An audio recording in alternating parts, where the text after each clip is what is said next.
ഇന്നിപ്പോൾ ബിസിനസ് നല്ല രീതിയിൽ ടേൺ ഓവർ ആയിട്ട് നല്ല രീതിയിൽ പോകുന്നുണ്ട്. ആ ഒരു ധൈര്യമുണ്ട്. മകളാണെങ്കിലും വൈഫിനാണെങ്കിലും ഉമ്മയ്ക്കാണെങ്കിലും കുടുംബത്തിനാണെങ്കിലും അവർക്ക് വേണ്ടതെല്ലാം ഉണ്ടാക്കി വെച്ചിട്ടുണ്ട്. യാതൊരു കുറവും വരുന്നില്ല. ഇനി എൻ്റെ പേഴ്സണലായിട്ട് എൻ്റെ ഉള്ളിലുള്ളൊരു മോഹം അതൊന്ന് അയവിറക്കാൻ അല്ലെങ്കിൽ അതൊന്ന് ലൈഫിൽ കാണാൻ വേണ്ടിയിട്ട് ചെറിഷ് ചെയ്യാൻ വേണ്ടിയിട്ട് ഇപ്പുറം വരുന്നു എന്ന് മാത്രമാണ്. ഓക്കെ. പക്ഷേ എന്താ പറയുക, ഇത്തരത്തിലുള്ള ഒരു ഗ്രൂപ്പിൻ്റെ ഭാഗമാവാനോ അല്ലെങ്കിൽ ഇത്തരത്തിലുള്ളൊരു കണക്ഷനിലേക്ക് എങ്ങനെയെങ്കിലും ഒന്ന് എത്തിപ്പെട്ടാൽ മാത്രമാണ് നമുക്ക് എന്താ പറയുക ഈ ഒരു ലോകത്തേക്ക് നമുക്ക് കുറച്ചും കൂടെ ഒന്ന് അടുക്കാൻ പറ്റുന്നത്.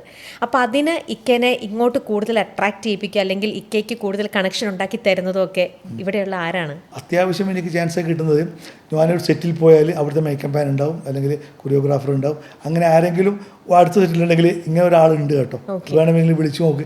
അങ്ങനെയൊക്കെയാണ് ഇതുവരെ കിട്ടി. 21ലേക്ക് എത്തിയത് അങ്ങനെയൊക്കെയാണ്. അതിലപ്പുറത്തേക്ക് പോയിട്ടില്ല എന്ന് മാത്രം. പിന്നെ ഞാൻ പറഞ്ഞില്ലേ, എൻ്റെ കുഴപ്പമുണ്ട്. ഇപ്പോൾ ഒരു ഷൂട്ടിംഗ് ഉണ്ട്, ചെന്നൈയിലാണ്. അവിടെ വരണം, 2 സീനാണെങ്കിലും 10 ദിവസം നിൽക്കണം എന്ന് പറഞ്ഞാൽ ഞാൻ പതുക്കെ പുറകോട്ട് വലിക്കും. അങ്ങനെ പ്രശ്നം എനിക്ക് അത് ബാധിക്കുന്നതുകൊണ്ട് എൻ്റെ കുഴപ്പങ്ങളും കുറേ ഉണ്ട്. ഇപ്പം എൻ്റെ സൗകര്യത്തിൽ ഞാൻ മമ്മൂട്ടി ഒന്നുമല്ലല്ലോ, ഞാൻ പറയുന്ന ലൊക്കേഷനിൽ വന്നിട്ട് മറ്റേ സിനിമ നിർമ്മിച്ചോളാന്നൊക്കെ പറയാൻ ഞാൻ അത്രയും വലിയ ആക്ടർ ഒന്നുമല്ലല്ലോ. അപ്പം ആ ഒരു പ്രശ്നം ഉണ്ട് എനിക്ക്. ഇക്ക തന്നെ ചെയ്തിരിക്കുന്ന ഇപ്പോൾ 21 സിനിമകൾ, അതിനപ്പുറം എത്രയോ ഷോർട്ട് ഫിലിംസുകൾ. ഇത് ഇക്ക തന്നെ ഇരുന്ന് കാണുമ്പോൾ സ്വയം എങ്ങനെയൊക്കെ അതിനെ വിലയിരുത്തുന്നത്? ഒരു നടൻ എന്ന രീതിയിലായാലും സംവിധാനത്തിലാണെങ്കിലും അത് കഥ തിരക്കഥയെല്ലാം വന്നു കഴിഞ്ഞപ്പോഴാണെങ്കിലും പുറമേ നിന്നൊരു കാഴ്ചക്കാരനായിട്ടിരുന്ന് കാണുമ്പോൾ സ്വയം എങ്ങനെ വിലയിരുത്തുന്നു? ഒരുപാട് കുഴപ്പങ്ങളെ ഞാൻ കാണാറുള്ളൂ. കാരണം ഞാനൊക്കെ അഭിനയിക്കുന്ന സിനിമ ചെറിയ ബഡ്ജറ്റ് സിനിമയാണ്. അപ്പം അതിന് അത്രയും ക്വാളിറ്റി ഉണ്ടാവും. ഞാൻ വെറുതെ ഇതിൻ്റെ മൈക്കിൻ്റെ മുള്ളിൽ വീണിട്ട് ഭയങ്കരമാണ് എൻ്റെ സിനിമ എന്ന് പറഞ്ഞിട്ട് കാര്യമില്ല. ഇപ്പം 10 കോടിയോ 20 കോടിയോ ഇപ്പം 100 കോടിയോ ഒക്കെ എടുക്കുന്ന സിനിമയും ഈ 10 ലക്ഷം 15 ലക്ഷം കൊണ്ട് എടുക്കുന്ന സിനിമയും തമ്മിൽ അത് ഒരുപാട് മാറ്റം. നമ്മൾ അഭിനയം തന്നെ നമ്മൾ പെർഫെക്ഷൻ്റെ കറക്റ്റ് ആവില്ല.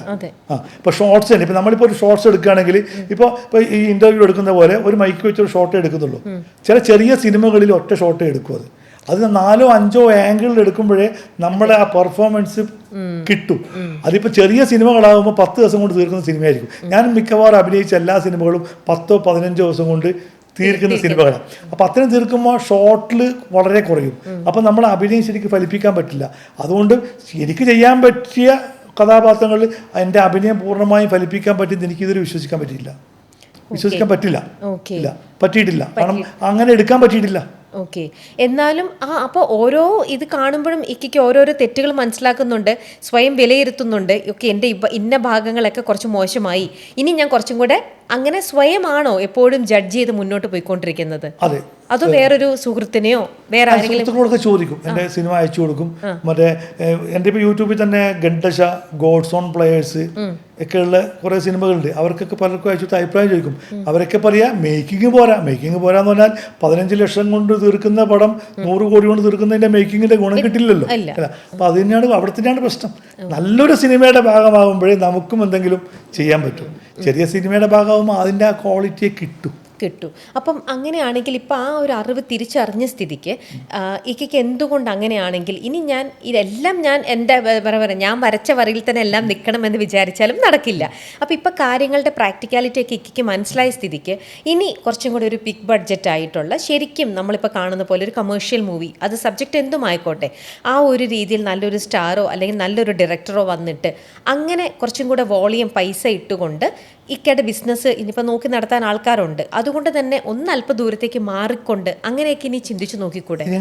ഞാനിപ്പോഴും ചിന്തിക്കുന്നത് അങ്ങനെ. ഇപ്പം ചെറിയ സിനിമകൾ വേണ്ട എന്ന് വെച്ചിട്ട് നല്ല സിനിമകളിലെ ചെറിയ ഭാഗമായി മാറുക എന്നുള്ളതാണ് ഇപ്പോഴും ഉള്ളത്. എനിക്ക് നായകനായിട്ട് അഭിനയിക്കണ്ട, നല്ല സിനിമയിൽ ഒരുപാട് പേര് കാണുന്ന സിനിമയിലെ ചെറിയ കഥാപാത്രം മതി.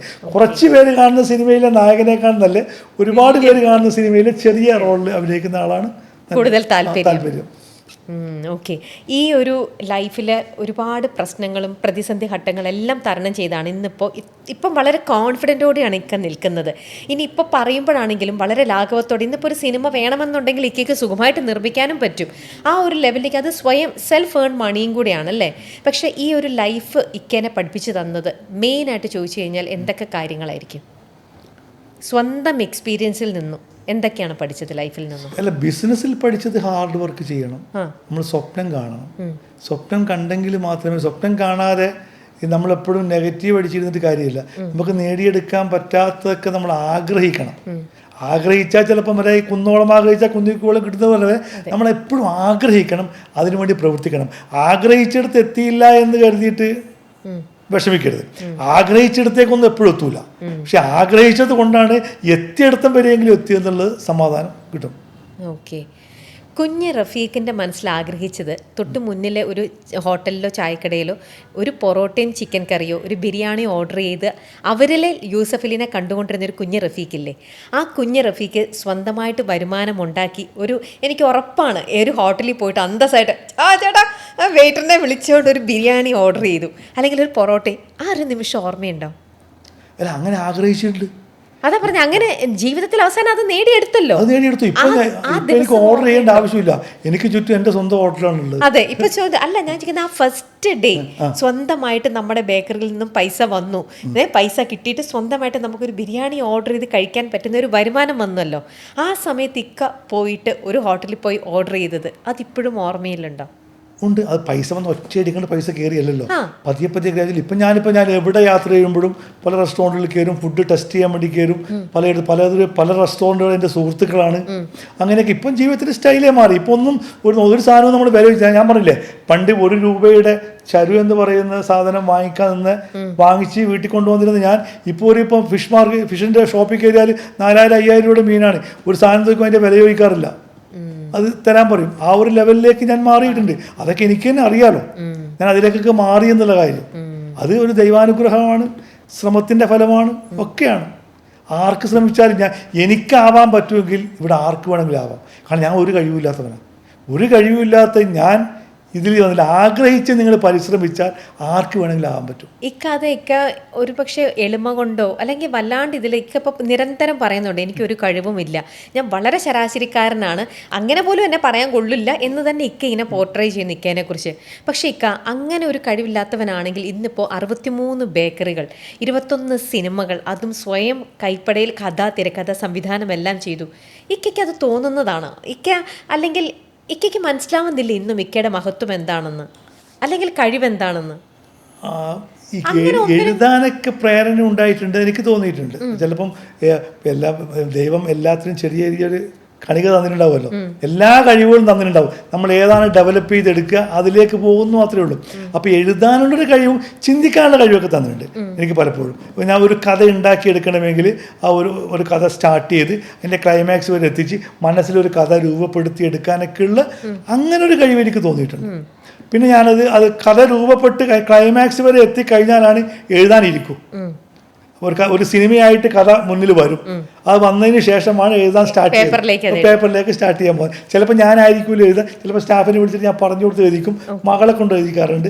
അങ്ങനെയൊക്കെ എഴുതിക്കാണ് കൂടുതൽ. ഞാൻ എഴുതുന്നതിനേക്കാണെങ്കിൽ കൂടുതൽ ഞാനിങ്ങനെ നടന്ന് പറഞ്ഞു കൊടുത്തിട്ട് ഒക്കെ എഴുതിക്കാറുണ്ട്. ചിലപ്പോൾ കഥയില്ലാതെ തന്നെ തിരക്കഥയിലേക്ക് പോകാറുണ്ട്. ഞാൻ സിനിമ ആദ്യം മനസ്സിൽ ഡെവലപ്പ് ചെയ്തെടുക്കും. ഒരു സിനിമ, ആ സിനിമ എടുത്തിട്ട് ക്ലൈമാക്സ് വരെ എത്തി, സിനിമയായി മനസ്സിൽ, പിന്നെ നമ്മൾ ഒന്നുപോലെ സ്റ്റാർട്ട് ചെയ്യുക.